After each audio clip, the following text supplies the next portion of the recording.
Hey, everybody. Welcome back to another episode of the Wildcast podcast. This is Brett Fera, sports editor of the Arizona Daily Star, Tucson.com, and the Wildcaster, with Justin Spears, Arizona Daily Star football reporter, host at ESPN Tucson, jack of all trades, does everything. I feel weird, Justin. This is the second time we've done this on our Wildcast simulcast, which is our video podcast, which shows up at Tucson.com and social media, and then the audio podcast, which you can subscribe at Apple Podcasts and Spotify. This is the second time with you that I've done it where I'm not used to being in this sort of host seat. You know, usually that's your job because you're a natural, bro. No, I have that. It's the Will Ferrell character from Old School where he, does the dissertation up at the Knowledge Bowl or on whatever topic it was. And then he goes, I blacked out, where am I? I've used that a few times, but that's what I feel like doing these. But for the next, 20, 30 minutes, we're going to roll through a mailbag of questions that Justin's actually going to turn into a story at Tucson.com and in the Star later this week. But right now, we're just going to roll through them. These were Justin asked on Twitter or X and got these questions as responses.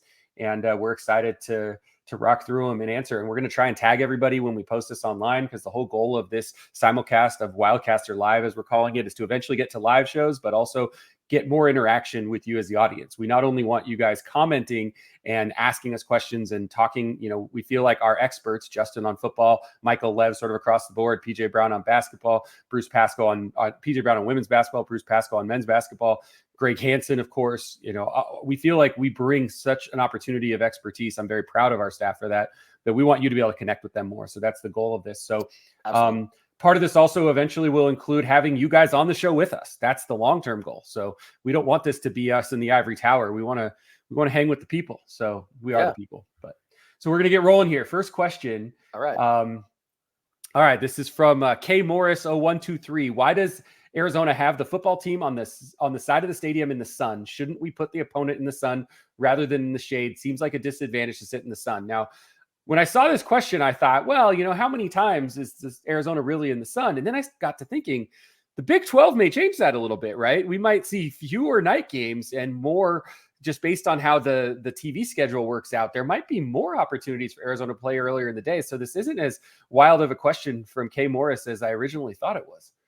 Yeah, Kyle has a really good question. And Kyle, by the way, shout out to him, former Camp Student Radio member. That's where we actually met and first connected. And Kyle has been a longtime supporter and listener and reader of the Arizona Daily Star. So appreciate Kyle for his question and all of his support.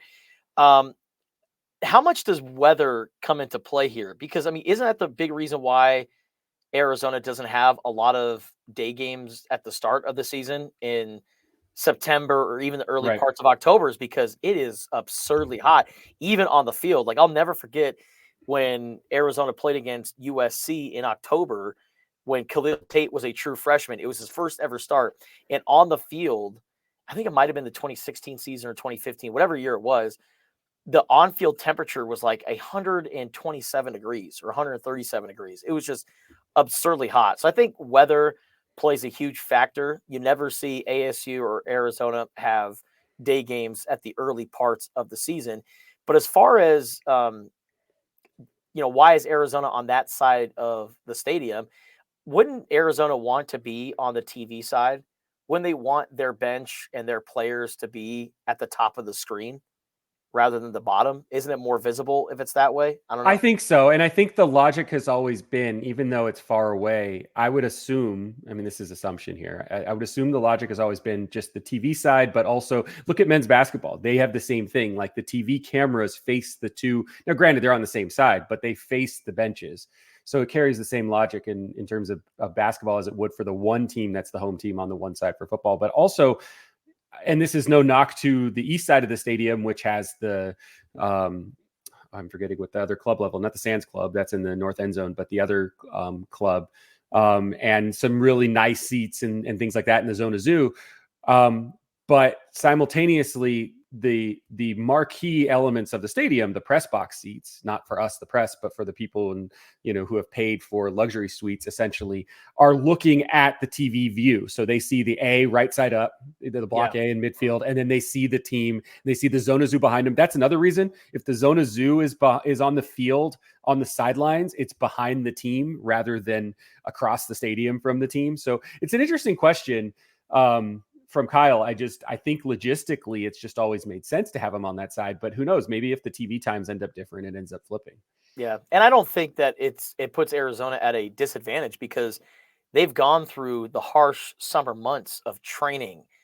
Even, spring ball, it gets hot down here in Tucson, Arizona. When they have the spring game, it's always in the middle of the day and it's always hot.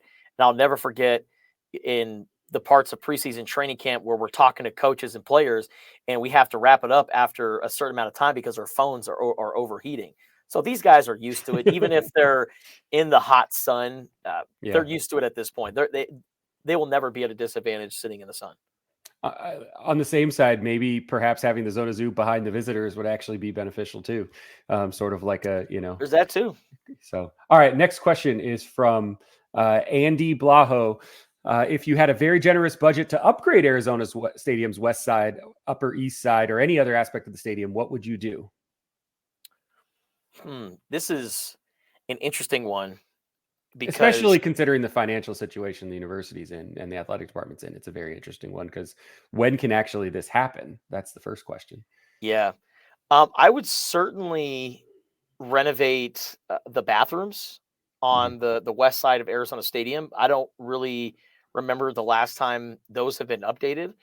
And, Dave Hickey, he had plans to modernize that side of Arizona Stadium. Before COVID-19 happened, he was all in on updating the west side of Arizona Stadium. And then COVID happened.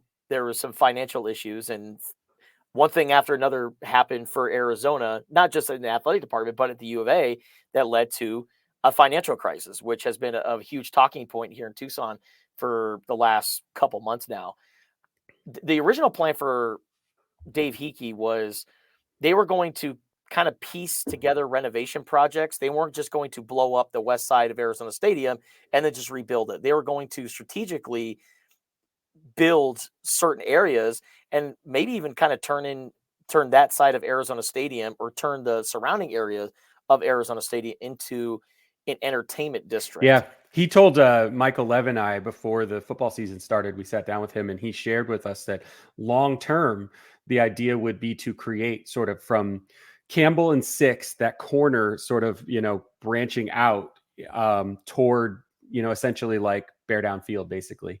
And have it be exactly what you're talking about, this larger district that included multi-use elements that allowed people to use it constantly. And you have McHale and you have the stadium and you have everything sort of pieced in there, the Cole and Jeannie Davis Sports Center, the bubble, all that stuff's not a bubble, but that's the gist.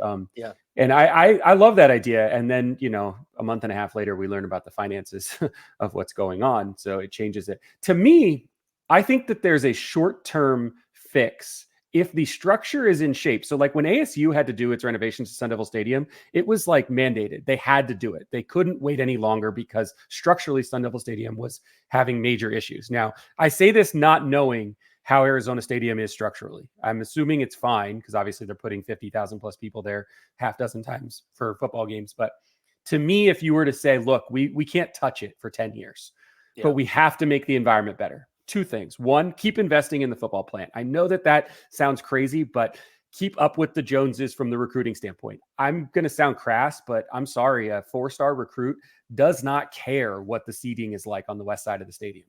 They care about the part that they're interacting with, which is locker rooms, which is workout facilities, which is training centers, which is the haircut studio that Jed Fish's crew had put in. I think it was under Fish. It might've been under someone, but that was built. That was under Fish. That's the stuff that matters to the players. So as sad as it sounds, you're going to have to keep doing that to keep a successful product on the field. I'm not saying I'm agreeing with it. I'm just saying that's what's going to have to happen. Number two, and this is a couple $1 million project, but a couple $1 million is not 100 million or 200 million. And when I say a couple, I mean, it could be up to, it could be in the tens of millions, but entire west side of the stadium and entire south end zone. I wouldn't do it with Zona Zoo and I wouldn't do it with the upper deck. Put chairbacks, remove the bleachers and put chairbacks. the comfort level of people to sit in that stadium increases dramatically when you put chairbacks in there. That north end zone and that club level are the two best places to sit in the stadium. And in many cases aren't the best views, but they're the best places to sit because it's chairs and not bleachers. There's only certain levels of bleachers. They're on the south end zone and the top level of the west side of bleachers that actually have backs on the bleachers. And even that would be a night and day upgrade. But to me, again, we're talking in the, what would this be? 8 figures or so. 7 is $1 million, 8 is 10 million. It would be an 8-figure upgrade, but it would last you a decade until you had to really do a monstrous change. Yeah. Especially with the financial issues that are going on. But that to me would increase the likelihood of people wanting to come and sit and stay for games. Well, I think before we move on to our other question, going back to Kyle's point about sitting in the sun and how it's you just bake in there. If you were going to have more day games at Arizona Stadium, why not embrace the Hard Rock Stadium in Miami look? That was what ASU was trying to do. Did you remember that? It looked like the Flying Nun. I'm aging myself. That was a TV show back from the 70s, but it was like this, it looked like a hat over the top of Sun Devil Stadium. That was strongly floated. It wouldn't be retractable per se, but sort of like what Seattle has its what is it now? T-Mobile Park, the baseball stadium, where it's it's basically an umbrella.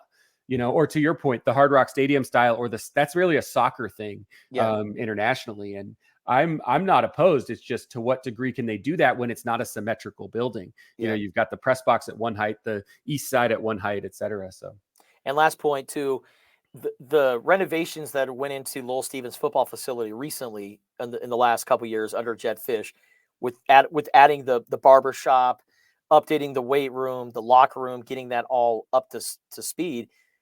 That was all Jed Fish.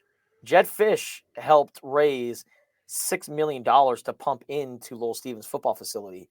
So Brent Brennan and staff and company, amid financial situations going on in the athletic department and also the university, come into a good, relatively new environment for their players. Yeah. Jed Fish, he did a good job of building all of it up, but now you have to figure out ways to keep updating it and fundraise money. We'll see. Well, that's a good transition to this next question from Winston Dan. Did Jedediah, I can't help but laugh every time I say, did Jedediah Fish take his DJ in the Zona Zoo official with him to Washington? I don't know why Winston's asking, but I'm not sure the answer to that. Do you know, Justin? I'm assuming no, but I think, is his name DJ Herm? That's one thing I always found interesting is Herm Edwards is a coach at ASU, and Arizona has a DJ called DJ Herm. Well, this lets us also segue to, I'm going to pop up a video here of Jed Fish being introduced at the University of Washington basketball game this past weekend. It's just kind of a funny way he introduces himself, and I know Justin and I have some thoughts on it. Husky Nation, how we doing tonight?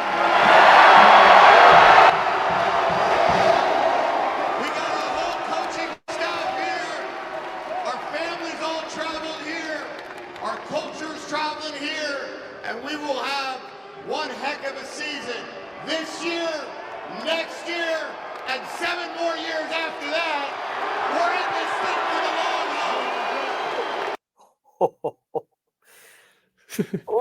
haul. LeBron and Dwayne Wade are like, man, you took that to another level. Yeah, that was very much like the Miami Heat introductory press conference when they created the Heatles. Not one. The big three. Not one. Not 2, not 3, not 4, not 5, not 6, not 7. Like LeBron was over-promising a lot of things. And you know what's wild about that is they won 2 titles and went to 3 finals. Is that the answer in Miami? 4 finals and 1 2. Yeah. So that's a pretty successful run. It is. But it always gets paralleled to him saying they were going to win 6. Yeah, and he was going to be here for essentially the rest of his career, which wasn't the case. He went back to Cleveland, then went to the Lakers, and who knows what's next for him after this year. But I didn't think of LeBron Miami Heat at first. The first thing that I thought of, and I know you've seen this episode, Brett, is Scott's Tots of The Office. When I wish I had that clip to throw up. When Michael Scott goes and tells a group of kids, if you all graduate high school, I will then pay for your college. To me, it just seems like sweet nothings, considering what we know now about Jed. He could very well stay there for 7 years, win championships, put up a dynasty. I'm not counting that out. But knowing what we know about Jed Fish and what he has said in the past, I mean, he was on Jim Rome talking about, we're going to be here for the long haul. We want to be here for a long time at the University of Arizona. And then a week later, he's accepting the job at Washington. I hear and none of this is blaming him for taking the job when it's life-changing generational wealth they're handing to him, whether he wins or loses. Like, it's just that I agree with your point. And I think to me, it's attached to, he didn't have to say it. He didn't have to say it. He didn't have to say it. He could have said, we're here. Our families traveled. Okay, that's been a thing. Our culture traveled. By the way, if I'm not just trying to hang on this, if I'm a Washington person, I don't want Arizona's culture. I want our culture. I want you to assimilate your style of coaching into what matters to us. Now, granted, it's an extreme example, but the reason Jim Harbaugh worked and was granted extra grace was he understood Michigan's culture. There were a couple of years there, they could have let him go at Michigan, or he could have said, hey, go push for an NFL job because this isn't working. Yeah. And because of the connection, and yes, I'm a Michigan man and all that stuff, but he didn't have to say that about staying for 7 or 9 years. And he also didn't have to talk about our culture traveled here. Like, we're going to change you into us. I don't know. I would not love that. And it's easy for us to cherry pick that we cover the area that's been scorned by this guy and stuff. But it just always seems, in hindsight, and granted, he delivered here. There's no debating that he delivered here in Tucson. And there's also no debate, or there's some debate, but there's also, it's fair to debate, I should say, that he might have peaked, at 10-3 with the Alamo Bowl this year. We don't know that. So I don't blame him for going or anything, but it's just fascinating that, like, he says a lot when the actions will speak louder. And, he's a good coach. The actions will speak plenty loud, but he's a good coach. He knows how to develop talent. He knows how to recruit his butt off. He was the right man at the right time for the University of Arizona. But what I think upsets so many Tucsonans and Arizona football fans is when you are publicly talking about, we're going to be here for the long haul.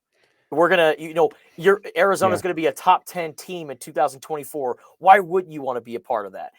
Arizona players, they are facing potential multi-million-dollar NIL deals elsewhere, but we need to stay right here because the culture, the loyalty, everything is right here. We're going to turn you into NFL players. And then for him to take the Washington job, a lot of people kind of look at that as a little hypocritical. The only counter to that I can say is that, what's he supposed to say? He doesn't have to go on Jim Rome that week, but, what's he supposed to say? He's trying to pump up his program nationally. And if someone asks him, so, you've been a vagabond a little bit in your NFL and college career, are you at Arizona for the long haul? What answer does he give that would be acceptable? That's my only counter to this. And I'm contradicting myself here too, but I don't know the answer. But see, Brett, Jim Rome didn't say, like, are you here for the long haul? That's fair. He was like, what's up with your contract? What's going on here? He's like, we're working through the semantics. We want to be here for a long, long time. Like, it's just, you look back at some of the things that he says and you just kind of cringe a little bit.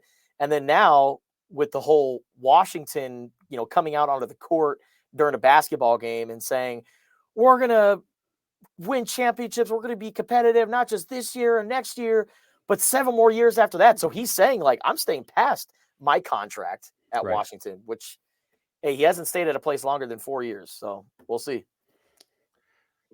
All right, on to the next one. This is from Old Pueblo J. That's you, Old Pueblo J. No. It's not Justin, but that could be Justin. Has there been any buzz about making the new OC announcement? This is pretty fascinating. And I think it was you. I don't want to steal from someone else, but I think it was you had a really good assessment last week of why we have not heard Dino Babers' name thrown in there. Is let Syracuse keep paying him for a little bit. It may not be long, but a month of salary at the levels these guys make is worth it to just announce him in a month. But I don't know if that's the reason or not. But what do you think, Jay? Yeah. And not only just the Syracuse side of it too, but there are some other things that they have to work through on the Arizona side of things. But we do know that Dino Babers is going to be the offensive coordinator of the University of Arizona. And When that will be announced, I think it will be sometime soon, maybe in the next few days, maybe the next week. I was gonna say I'll break the fourth wall. We're gonna let Justin take a little bit of time off here because he's been like going nonstop 7 days a week, 12 hours a day for about 7 months. The second day he's gone, they're gonna announce it because that's how this works. So, next Tuesday or Wednesday or something along those lines. I don't know when Justin's taking time, but that's what will happen. We know that's what will happen. Yeah. And I will be like, hey, Justin, do you want us to do this for you? And writing up a story, and I'll just hear you cursing me out in the corner. It's not you. I'm not upset at you, Brett. I'm upset at the situation because it's like, damn it.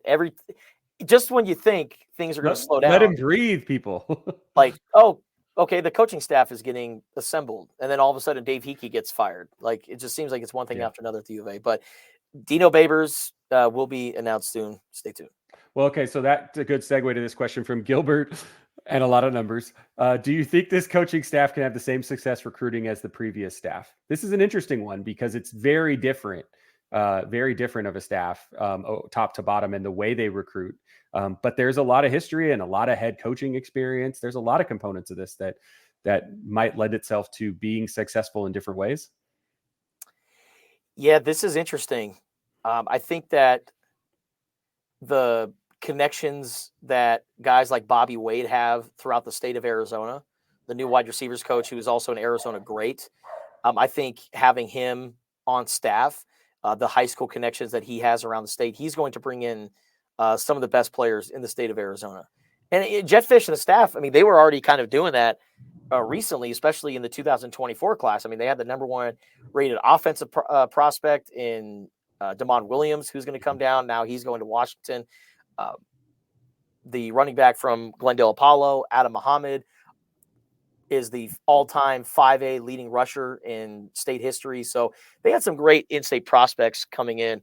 But I think with having Bobby Wade on staff, they're going to be able to get some high-quality prospects, especially at the wide receiver position. But I think for Arizona, if they could just continue to win games, and if they can show that, yes, even with Jed Fish's players, we could still keep the ball rolling and still keep up the momentum. There's a lot of cool things at Arizona. Like the facilities are all up to date. The recruits love it every single time they come to Tucson, Arizona. Rich Rodriguez had always wondered why so many people would not come on visits to the University of Arizona. He would always say, like, we just need to get them to come here. Well, Jed Fish was able to get them to come here. If Brent Brennan could continue that momentum, if he could continue to get these high-profile prospects to come to Arizona and also show that he's winning and he could turn players into NFL prospects, and unfortunately, this is another wrinkle that's been thrown into recruiting, you have to give them some NIL money. Like this, we're at a point right now where kids are choosing programs because of how much money they can make with NIL.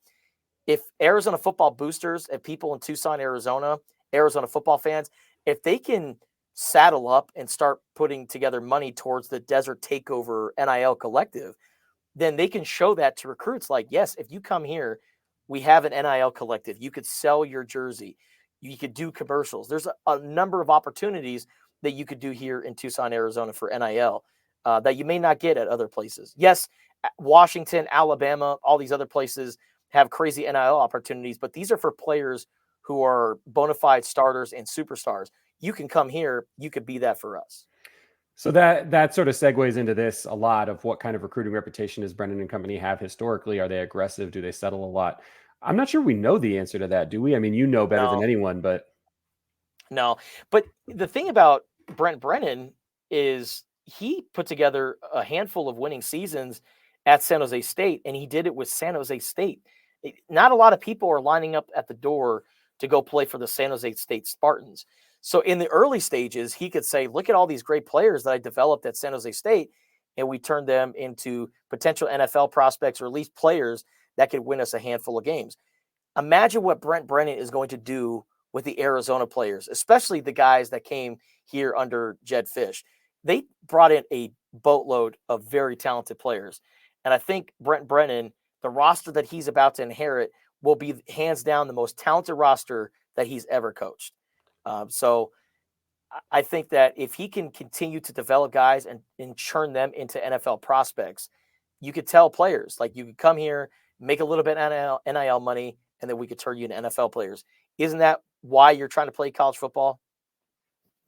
So, Justin, we got a lot more questions to get to. If you're listening to us, you're going to hear a quick break and message from our sponsors. If you're watching us, we're going to end the show right now for this particular portion, and there'll be another video up. We just want to break this up because we want to make sure that if you're watching this, you have time to pay attention and not be at an hour. We want you to hang out with us for an hour, but that's a little tough. On podcast audio form, it's a little easier. So we'll be right back with more on the Wildcast podcast, both in video and audio form, and our U of A football mailbag here with Justin Spears, Arizona Daily Star beat writer, covering U of A football better than anyone in the old Pueblo. We'll see you back in just a quick second.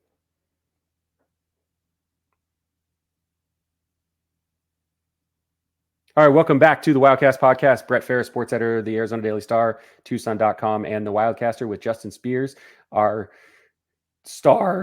literally star football reporter for the Arizona Daily Star. He's done an incredible job the last 6 months or so, maybe really the last 8 to 10 months. There's been a lot. I mean, before Jedfish and Arizona won 10 games, there was a lot in the offseason that went on and off the field. Then Jedfish leaving, and now the incoming of a whole brand new coaching staff and new athletic director coming up, a whole bunch of things. And we're talking Arizona football right now. It's midway through our Arizona football mailbag for this week. And so we're going to get right back to another question. This one from user 480950. Why has Arizona football had no inbound players from the portal? I had asked you this one before we started recording, and I thought you had a really good answer to this, Justin. well, I think your dog wants to answer first. He sees the FedEx guy outside. So no, this is an interesting question. And I think it's just because Arizona, they are one of a few teams that are in this 30-day transfer portal window. Once your coach leaves, then it opens up the transfer portal for players for 30 days. So Arizona's transfer portal window will close in a little over a week on February 13th. And right now, the only players that they could get right now are players from San Jose State, Alabama, Washington. And so Boston College, maybe. There's some other not many programs though. out, but it's not many. Buffalo, because I think they're off. Their head coach went to Alabama as a coordinator. Yes, but there's definitely not many. To the point, not many that are in the same sort of wheelhouse for better or worse than where Arizona's at. Yeah. And when does the portal open again overall? Some point in the spring. Post spring ball, or roughly? Ball. I mean, it's not always, because everybody kind of does it differently. Some in March, some in April, but sometime in that span. Yeah, it's usually post spring ball, and that's how Arizona was able to get Taylor Upshaw, who led the team in sacks, was one of the sacks leaders in the Pac-12, and Montana Lemonius Craig, right? Montana Lemonius Craig, who erupted in Colorado spring game, and then shortly afterwards ended up coming to Arizona. So, for Arizona fans that are panicking out there, like, oh my gosh, where are all these players coming from? We have nobody. They will be on the way. It will be addressed in the transfer portal in some shape or form. Again, I'd be shocked if Arizona doesn't get a couple of guys from San Jose State, including running back Coyley Conley, because Arizona, while they do have some talented guys in that group, still a little bit thin at running back, thin at cornerback, thin at defensive end. Very important positions for Arizona that I think will be addressed. And once the transfer portal opens up back in the spring, then I think that's when Arizona will be able to go after and get some guys. And honestly, there's some players who could potentially be at the high school level and junior college level. Well, that's his next question. Do we have commitments on the horizon from the Mountain 54 for Arizona football? What do you think, Justin? To your point, there might be not just transfers, but high school and junior college guys. Yeah, I think that these guys will be added. I can't really give you any names off the top of my head. Arizona is also dialed in on 2025 recruits as well. And so I can't give you any names off the top of my head, but there will be some commits here whenever that is. But cornerback, defensive line, those are really the two positions that Arizona needs to address. Hey, do I get to ask a question even if I didn't submit it through the proper channels? So I'm curious too, and I think you've got an answer to this because I've seen this and you told me about it.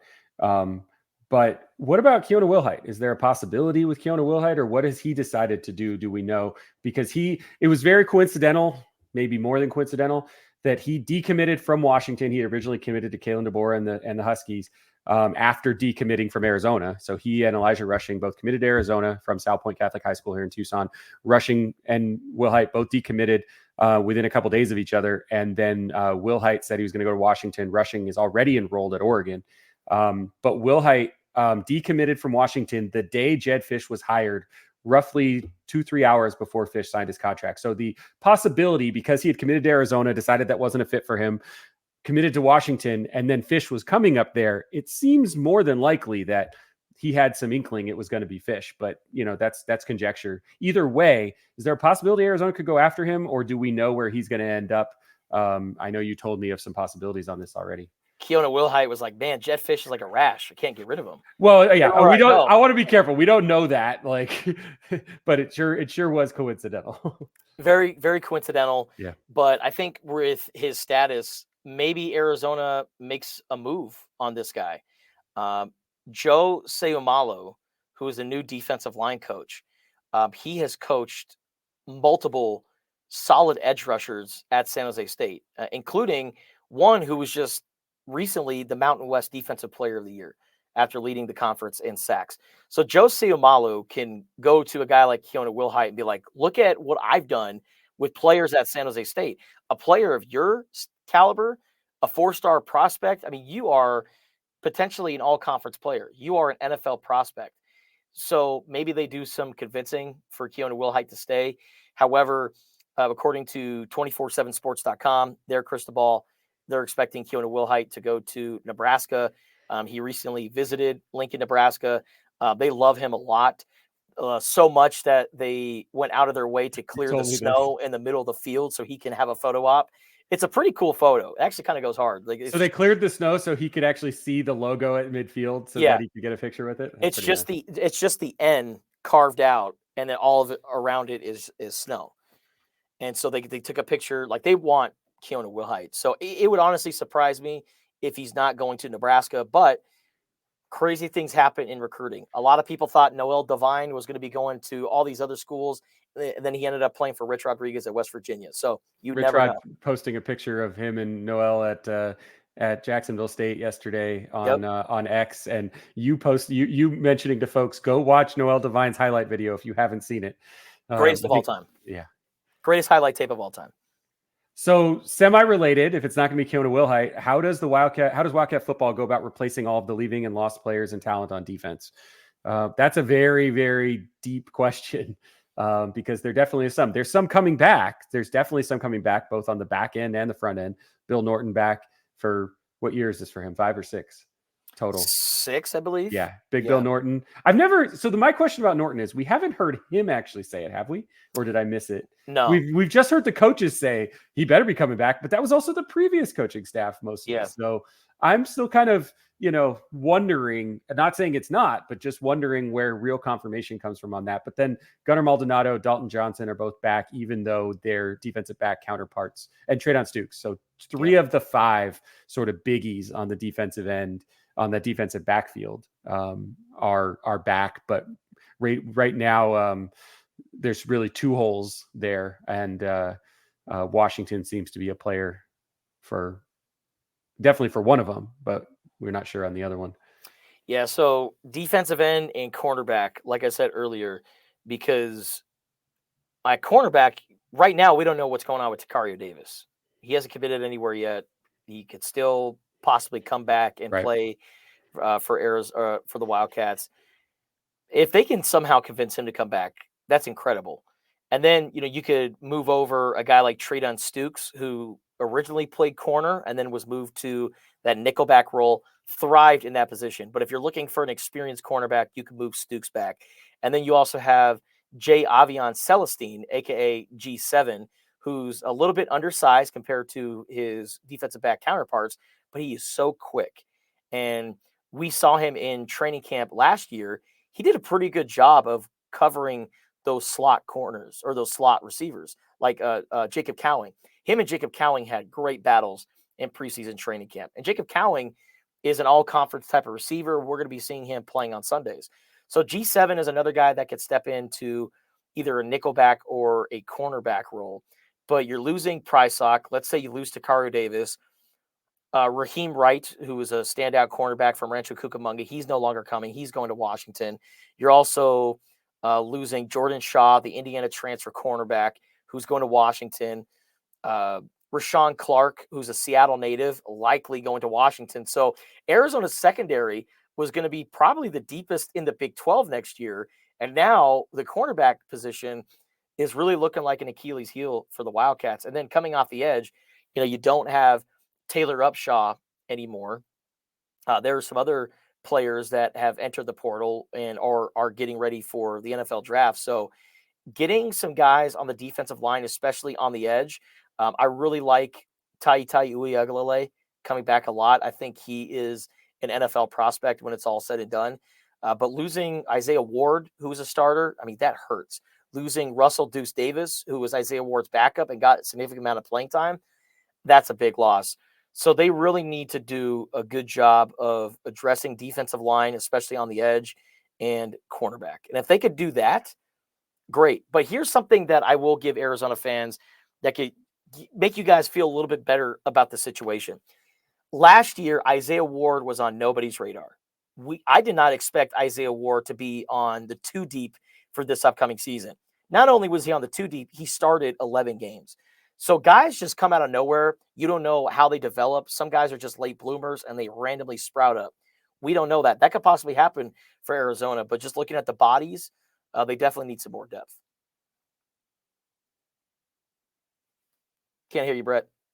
Can't hear you, Brett. Oh man, I did it. I wanted to go as many shows as I could without doing it. I need one of those signs up. Mistake. I need one of those signs up that said, well, I had to cough and the dogs were running. So I tried to be polite to our listeners and to you, but then I screw it up. I would need one of those signs that say, we've gone this many days without an accident. We've gone this many days without unmuting myself or without failing to unmute myself. So, all right, switching gears a little. This is a fun one. Go for the W. Good name. Go for the W. Will we see a basketball game outside at Arizona Stadium to raise money? I had asked Dave, meaning I'm assuming Dave Hickey, this in person, and he said something was in the works. This has come up a few times over the years, and I have heard Dave Hickey talk about it. It's a tough draw in Tucson because the weather can be fickle. It's beautiful 95% of the time, 300 days of sunshine, whatever it is, 350 days of sunshine. But there's wind, there's other elements that could create issues, but it could be a really fun opportunity for an exhibition. If Arizona and if the Arizona men and the Arizona women do exhibition games it would be hard in football season. So that's the hard part. You're still in November, but maybe it's on that bye week or something. I don't know, but they could do something fun where they did a double header at McHale or not at McHale, but at the stadium during one of those exhibition games. And you do it during the exhibition because if something happens and you got to cut it short or you got to pivot to some other sort of event or something, that could be an option. But ASU has done an outdoor game, if I'm not mistaken, on I think Mill Avenue a few years ago. It was one of their exhibitions, I believe. I could be wrong on that, but I swear I've seen that. Otherwise, my brain is just telling me things at this point. And that's what we do in this business. We just make stuff up right now. Just kidding. But no, what do you think, Justin? I think it's a fun idea, and it's something that would definitely draw a crowd, like Nebraska hosting volleyball and other things like that. If Nebraska volleyball can pack in 50,000 plus fans, why can't Arizona basketball? Why can't Arizona it would. Basketball? Yeah, the issue is not how many would show up. The issue is can they logistically pull it off? And it's not about a court. That's different. I mean, there's cost involved. They'd make that back. It's just, to me, it's all weather related. It's can you do it when it's too hot out? Because that's just too much. But if you get later, then you're worrying about the weather evolving. It goes from hot to, hey, it's kind of windy and chilly, which the chilliness isn't bad, but you don't want to be playing in the wind. Although Arizona played on an aircraft carrier, so at some point, did they play Michigan State on an aircraft carrier? Yeah. So yeah, and also make the tickets as cheap as you can. Yeah, let that be an opportunity for everyone who doesn't get to McHale regularly. And that was honestly one of my favorite parts about growing up in Tucson, Arizona, was Arizona basketball tickets are expensive. That is not breaking news. So going to the Red Blue game was always my favorite because my parents could get tickets for the entire family. And Man, we could you're a all go baby. You're such a baby. I mean that in life. I don't mean like baby. Like you're such a kid that like you didn't even get to experience Midnight Madness back in the day. That was amazing. Arizona, the number one team in the country, and Fox Sports doing the best damn sports show live from Midnight Madness on McHale back in 03, maybe 04. I might have the year wrong. It was 03. And but that was when they thought we can't start practice till midnight. And then somebody decided we're the NCAA. We can change the rules if we want. Like it just never made any sense, but it was fun at the same time. Mm-hmm. And I think that if you are able to make the tickets as cheap as possible, so that way people are like, yeah, I would love to take my family, my friends. You get them to pack out the stadium, and you don't change the prices of your concessions. So you're still paying normal price for a beer, normal price for a hot dog, and all that. Imagine that many people paying for concessions, and they're packing out the stadium. It's all for a one basketball game. I just think that it would be an ultimate moneymaker for Okay. Arizona. So here's the question. I'm trying to think logistically, savvy in terms of cost and everything. Does the court need to look like the court in McHale? Like we no longer have to use the cactus logo in McHale. So it's not like it's this iconic thing. It's a big A. It's cool. It says Luton Bobby Olson Court. But my point is you can't really remove that court. It's not meant to leave McHale like at other places. But there are places in Phoenix, the Suns have multiple courts. Obviously there's a court set up for what used to be Gila River Arena. I think it's now Desert Diamond Arena up in Glendale where the Coyotes used to play. They have a court that's kind of generic. Could you pay to bring a court down, have it be ready to set up? So you're not spending significant money that way. You're trucking this down. I mentioned all this in the sense that does it have to be a game? Could you actually do the Midnight Madness style event instead, where it's a turf field, so it'll react better than typical grass afterward? Could it be that kind of event, or does that not draw like a real game? I don't think it would draw like a real game, because even though it's outdoors and it's kind of kooky and yeah.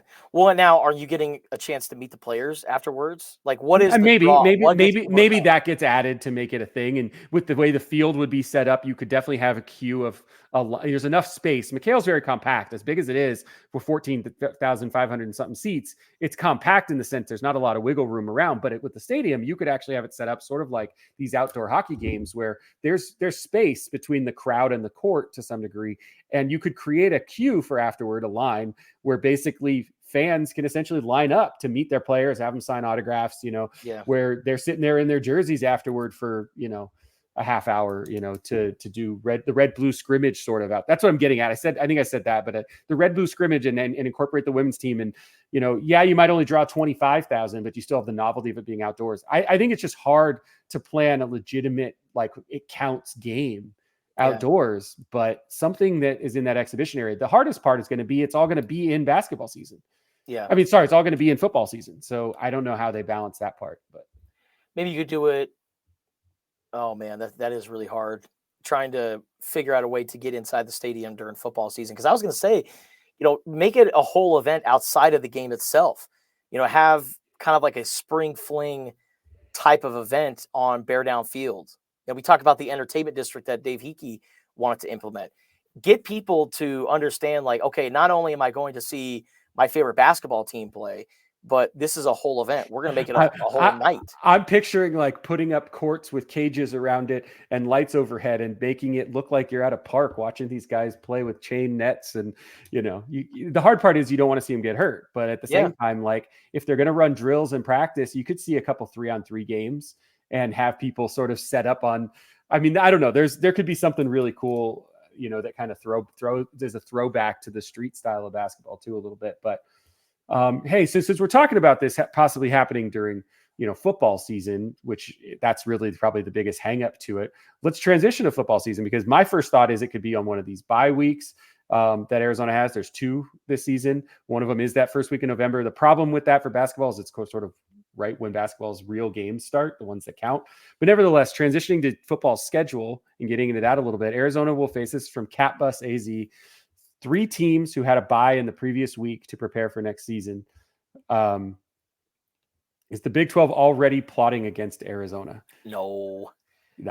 No, No. because Arizona has road games, or they have road games after bye weeks too. Yeah. So, no. Yeah. Well, Or Catbus they have also asked. bye weeks after road games. Catbus also asked though, is Arizona football's toughest game next season? That's a really fair question, and I don't think it's not. But I think when they play them, it creates the toughest component of it. It's early enough in the season that Utah probably won't be banged up like they were last year. It's the opening of Big 12 play, although I think Arizona is going to feel that differently than just about any other team because Kansas State's already been in the Big 12, but Arizona's going to go to Kansas State as a non-conference game. It's going to feel like a Big 12 game. So Arizona's not going to feel this is our first Big 12 game. Like, I don't think that's going to be the feeling of it. It's just going to feel like this is our second Big 12 game against our old Pac-12 foe. But well, and if you noticed, Brett, ever since the Mississippi State game last year, Arizona was a pretty solid team on the road. I know Colorado gave them fits, but they still figured out a way to win the game. The only other road loss after the game against Mississippi State was SC triple overtime. And USC was a top 10 team. They have Caleb Williams. Like, that was it was a good loss for Arizona. Arizona was the better team when it's all said and done, but still, you're on the road. You're playing against a top 10 team that has a defending Heisman Trophy winner. The fact that you took them down to triple overtime and lost by 2 points says a lot about you, especially when you were 3 touchdown dogs going into that game. To me, that Mississippi State game with the cowbells, the atmosphere, I think that really made Arizona battle tested for the rest of the season because every other road environment after that wasn't even close to Mississippi State. And I think once they go to Kansas State, get a taste of Big 12 football and that kind of culture, I think they'll be good for the rest of the way, albeit Rice-Eccles Stadium, they sell out every single year, and that's been the case since 2015. And sometimes, and people know this, and we're talking from experience, you specifically, Lev specifically, of covering these teams over the years. So you're taking in not just your experience, but what players and coaches have told you over time and things like that about situations. But no one other than the team itself can speak to what you just said other than you. You went to every single road game last year, other than Washington State. You did not go to Washington State, and you were not in Tucson for the Utah game, dealing with some family stuff. But you saw those environments. So your assessment of that, I take very much to heart as the truth that you could tell. I mean, because some people would say, oh, well, Mississippi State is lower end of the SEC. Okay, but it's still the better. SEC, and it's still better than anything in the Pac-12. It's still Stark Vegas, and so I buy every word you're saying on that. Next question, we got a double dip here from Andy Blaho. Andy asked one earlier, but he's got 2 more. Why did the U of A get rid of the blue stripe on the white uniforms in favor of another red stripe that clearly looks worse and doesn't match the helmet? This to me is what we've talked about, Justin, about it's the New England Patriots design sort of. That we thought maybe that was where Jed Fish got that from, where you kind of could see the parallels of the way the striping and the piping on the shoulders went. I think that's what Andy's getting at. Yeah. I don't know the answer to this. I'm not sure you do either, but there's always changes, and I wonder if we're going to see changes for this year because there's usually a little tweak or something additional every year that sort of happens, and I don't think we have any idea yet, but maybe we get a feel for it over the summer. Maybe red stripe is Jed Fish's favorite beer. I don't know. But I think red stripe, I used to love those commercials, but I think that the red stripe is actually kind of cool in my opinion. And the longer that I looked at it, and I actually realized this when Arizona was playing against Colorado, and I think it was because I saw a picture of Jonah Coleman or I was watching him warm up or something like that. But I just remember seeing the shoulder up close, and I'm like, man, that looks a lot like the bottom of Arizona basketball's shorts during the late 90s, early 2000s look under Lute Olson, and the current Arizona basketball regime right now, they use that uniform quite often, especially the navy blue ones whenever they're on the road. So if you look at the white ones that Arizona wore this past season, if you look at the red and the white shoulders, and then you go back and you look at the white and red uniforms that Arizona basketball used to wear, those are very much the same. And when you think about it from that perspective, then I think Arizona football fans will be just fine with the red, white. You're red, right. They do mimic the shorts. That's true. So Andy, second question, what special uniform or helmet would you like to see? That's a really good question. I'm a weirdo. I'm going to lose all credibility for this. I loved the copper helmets. I don't want them every week, but I thought they were a blast once in a blue moon. The problem was they never matched. There was no cohesion whatsoever with them. It was just on their own. I liked them, but that's not even the one I'm looking forward to. I want to know yours first, but I'll share mine in a sec. Yeah, the copper helmets reminded me of my alma mater, Cienega High School. When they first brought those out, I'm like, those are literally Cienega helmets with the block A slapped on it. It had the navy blue face mask. It was Cienega helmet to a T. So I wouldn't say bring back the copper helmets unless you're going to have a cool. No, I'm not even suggesting that, but ASU did a really good job with the copper uniforms, the gray and copper look that they had a few years back. I actually kind of dig that. But man, if I'm going to suggest any uniform change to Arizona, I would probably say bring back the matte blue helmets with the normal block A sticker. Those were pretty slick, and I enjoyed those. And Arizona got rid of those. So I would say probably bring those back. Didn't Arizona back in the day, weren't their colors like sage green and silver? Sage green and silver. So it's funny you bring that up. So this is mine. I'm going to try and share it. Hopefully it shares in our setup here. Bear with me 1 second. See if this works.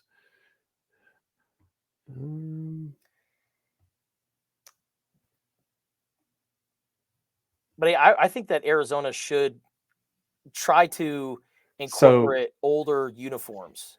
So this was something that ran in a Michael Levitt on the Field column prior to the season opener.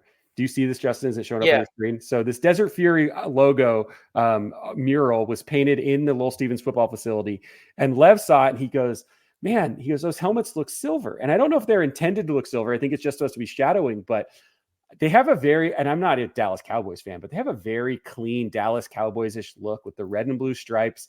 I don't think that the block A as a logo on the jersey is a way to go, but those sort of silverish helmets with some sort of silver jersey and incorporate like a sage green stripe down the pants or something could be a really cool throwback. But I love the way these helmets look on, and I don't think it's a real thing. Again, I think it's supposed to be just shadowing in the way the artist drew this, but I've thought about this for a long time, that those just look clean, man. They look powerful. They look like 90s Cowboys going to run you over.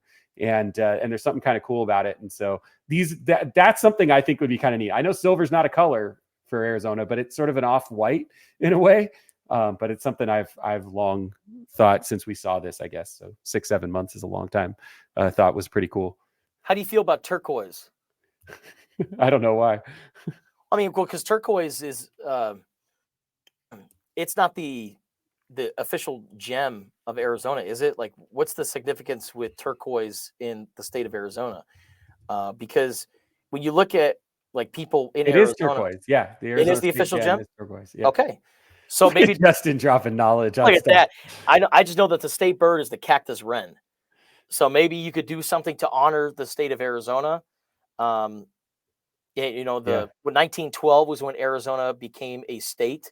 So maybe in, 1932, here the next 8 years or so, you could have a turquoise uniform. Now, you have to make it a whole uniform. You can't just have a turquoise helmet and have the rest be whatever you're wearing. It has to be turquoise everything. So I would do maybe a turquoise and white look. I don't know. What color do you think complements turquoise? I don't know. Maybe a silver. I mean, something. I think it's cool. I mean, I don't think one-offs like that are a problem. I think something that we've seen. There's other options too. At the minor league hockey level, the Roadrunners here in town, they'll run out separate uniforms for sort of pregame stuff, and then they'll auction them off. So, I mean, that could be a way to incorporate, fan experience and stuff like that, and generate money for charity and sort of an interest level. If they don't want to wear them on a game and it breaks some tradition. But I think the big thing with this, though, if I were Arizona fans, and it's not just about going to the Big 12 and it's not all this stuff, but I would get ready to see tradition kind of broken open, but not for the worse. Let's incorporate other things beyond just the same. Yeah, blue and red is amazing, and that's Arizona's colors, but our colors are blue and red for this. But I think I think there's more to it than that. So I And think there's more opportunities. And if you play against, Texas Tech, why not take Mhm. it back to the border conference days? Whatever uniforms they had Yep. then, why not wear it for Oh, the that'd be throwback really game? cool. Yeah. So two more quick questions. Yes, sir. Cat Bus has another one. Cat Bus AZ, will you root harder against Washington or ASU next season? I'll speak for Justin on this thing. We don't root, but we can maybe guess what Arizona fans are going to think. So I would say ASU because Arizona's going to play ASU, but I think in the back of their heads there are not very many Husky fans in Southern Arizona any longer, if there ever was. Yeah. And I think that now that they're in the Big Ten, they're going to be playing against Michigan, It's going Ohio to be State. fun watching them maybe get beat a few times. Well, and it's going to be like, hey, you know what, Jed? This is what you signed up for. You said you wanted to compete for championships and compete at the highest level. Boom. There you go. You could have had a first round bye in the college football playoff, winning the Big 12 with Arizona, and now you're struggling against the heavy hitters that's in the Big 10 right now. Yeah. But listen, we don't root against anyone. At the end of the day, college football is fun. It's a great sport, but it should be of interesting season next year with Jed Fish. Yeah, I agree. We aren't rooting ourselves, but I think Arizona fans are going to have plenty of loud frustration for both of those teams. So. Yep. Our last question today in Justin's UA football mailbag is from Old Pueblo J again. Has the city of Tucson ever even tried to bring spring training baseball back to the Old Pueblo? Obviously, a few times. I mean, there's been multiple elements. I think he's talking about since the Tucson Padres that were here temporarily left for El Paso. After the Sidewinders, which was well after the Toros. The Toros. I don't know. I'm not sure it's in the cards. I think stadium situations are the key answer to that. What I will say is, and I'm not trying to be a homer, I cover this team regularly for the last few years, but I know it's a different sport. But if you want to see professional sports in Tucson, get yourself to a Roadrunners game. They're in first place in the AHL Pacific Division, third best record in the league. They've won like 9 of their last 12. They have 3 All-Stars that are playing this week in San Jose. So, while we don't know about baseball, there is still professional sports here. And as long as the Coyotes are in the Phoenix area, which for the time being is still the case, and everybody seems up there that's been covering it ad nauseum seems to believe that's still the track, the Roadrunners will probably be here in Tucson. But they definitely could use support too. Their attendance is drawing up as they're playing better, but still nowhere near a sellout. So that's an opportunity if you're clamoring for some pro sports. And, U of A is obviously the centerpiece of this town sports wise. That's why we call our program here the Wildcaster or the Wildcast. We know that most of our coverage is going to be U of A stuff, but it is sort of a diamond in the rough when you've got a first place AAA level professional team with players going up and down from the big leagues regularly right downtown. So, as someone who's covered it, it's a very cozy facility. Get out there. It's fun. Even if you don't know the sport, it's a fun game. It's 2 hours and 25 minutes, start to finish. Best arena food in ever for the price, not the best food, but if you balance price for what you're getting are the Little Orbits mini donuts for like $6 a bag. Don't quote me on that price at Tucson Arena.